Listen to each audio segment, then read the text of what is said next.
औज़ुबिल्लाहिमिनश्शैतानिर्रजीम बिस्मिल्लाहिर्रहमानिर्रहीम अल्लाहुम्मा सल्लि अला सय्यिदिना मुहम्मद व अला आलि सय्यिदिना मुहम्मद। अस्सलामु अलैकुम व रहमतुल्लाहि व बरकातहू। कैसे हैं आप? उम्मीद है आप सब खैरियत से होंगे। आज हम बनाने जा रहे हैं खरबूजे का मिल्क शेक, यानी माइलन का शेक। इसके लिए क्या क्या चाहिए? आपको एक अदद माइलन चाहिए, चीनी चाहिए, काला नमक, दूध चाहिए और आइस बार यानी बर्फ़।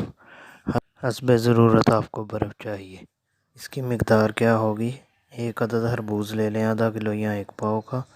उसके बाद आपको 4 टेबल स्पून चीनी चाहिए और हाफ़ टेबल स्पून काला नमक, कम या ज़्यादा कर सकते हैं।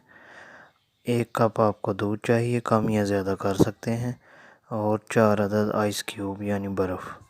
सबसे पहले आप खरबूजा बारीक काट लेंगे छिलका उतार के और इसको जग के अंदर शामिल कर देंगे।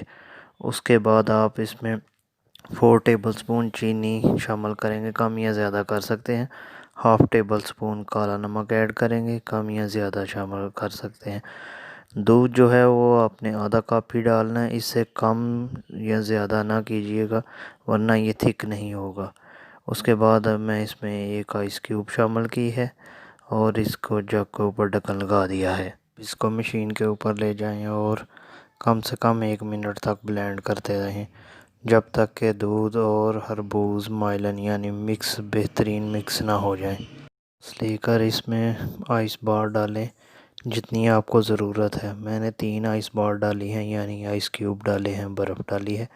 उसके बाद आप इसमें माइलन का शेक शामिल करेंगे और इस तरह आपका बेहतरीन माइलन का शेक तैयार है। उम्मीद करता हूँ आज की ये वीडियो ज़रूर पसंद आई होगी। अगर पसंद आई है इसको लाइक, अपने दोस्तों रिश्तेदारों के साथ शेयर करके हमारे चैनल को सब्सक्राइब कीजिए।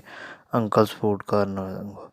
मिलते हैं इंशाल्लाह नेक्स्ट वीडियो में, तब तक के लिए मुझको इजाज़त दीजिए। अल्लाह हाफिज़।